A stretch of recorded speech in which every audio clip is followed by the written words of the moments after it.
Would you care to talk about who you voted for? Care to say anything about that? Or No. Any of the candidates? Or No. Well, you know, these elections have generated a lot of emotions. Sure. And I'm wondering if you have any thoughts about that. Well, I think it's great that it generates emotion. Uh-huh. You know, I think that it's you start to worry when people don't have any emotions about things. You start to worry when people don't have opinions. Because if people don't have opinions, then, you know, it's all for nothing. Okay. So it's nice that people have opinions and, you know, they have strong feelings. I think that our country is in a really interesting place in its history, you know, where the right decisions can help it to really move forward, and the wrong decisions can really accelerate its demise. The best. Do you think in general that they do act in the best interest of everybody? Or the majority? I'm not sure.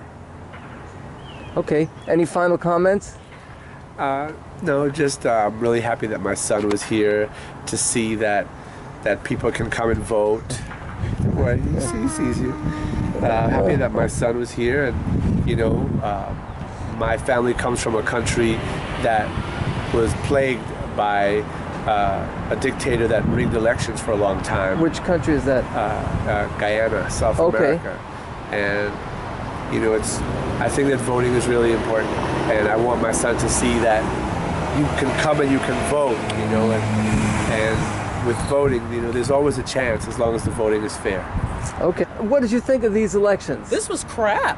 Why you say that? I'm a registered nonpartisan voter, and I could not vote, as the privileges of being a nonpartisan affords me the right to choose whether I want to vote Democrat, Republican, or Libertarian, or Independent. I vote for the person who I think does the best job. That's what being nonpartisan affords those who choose that. We're not bound by Democrat or Republican or Independent. We vote for the person who we think will do the best job. You know, unfortunately, when you really look at it behind bars, there's no such thing as Democratic or Republican in the first place. It's just a smoke screen. Why you say that? Because the way this government is functioned. Everything that goes on, all of the deals are made behind closed doors. So all this rhetoric about Democratic or Republican is just a smoke screen, just to confuse the people and keep us distracted.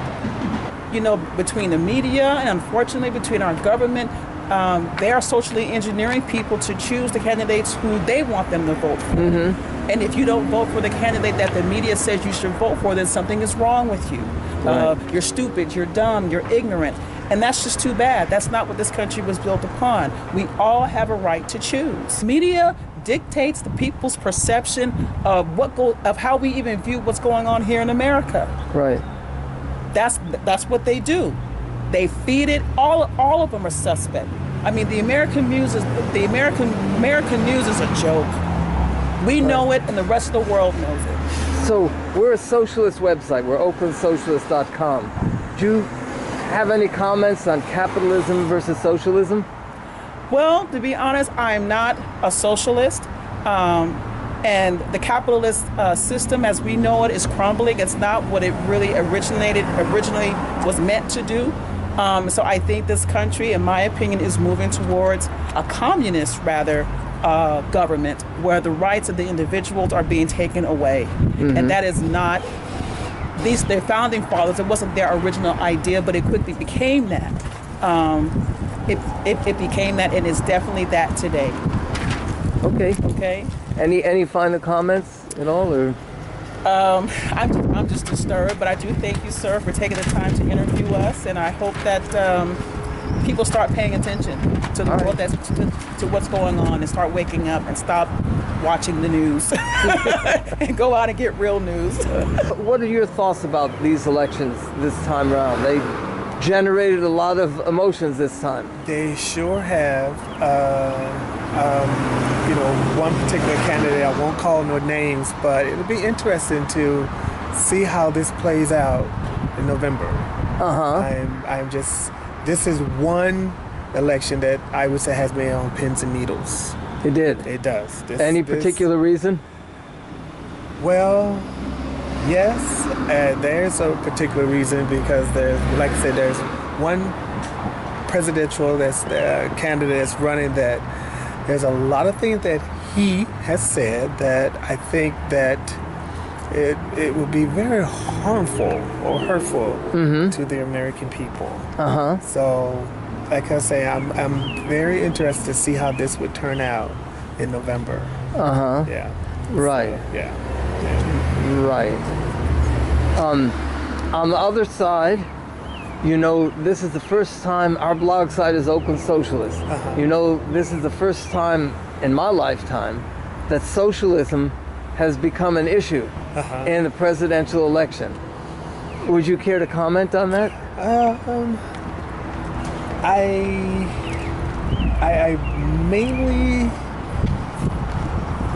it's kind of hard to really to say, but I just, you know, try to keep an open mind. You know, just let, you know, people say, people speak, people, you know, say what they want to say, and, you know, like the old saying, just take it with a grain of salt. You know, just listen. Just, you know, I'm not judging no one, but I'm just listening to everyone. Is what I'm doing. I'm listening. So to form an opinion, you know, it's like no, I you know, I won't. But like I said again, just see how this turns out in November. That's the main thing. See how this turns out. And for the 4 years after that. Yes, definitely, definitely.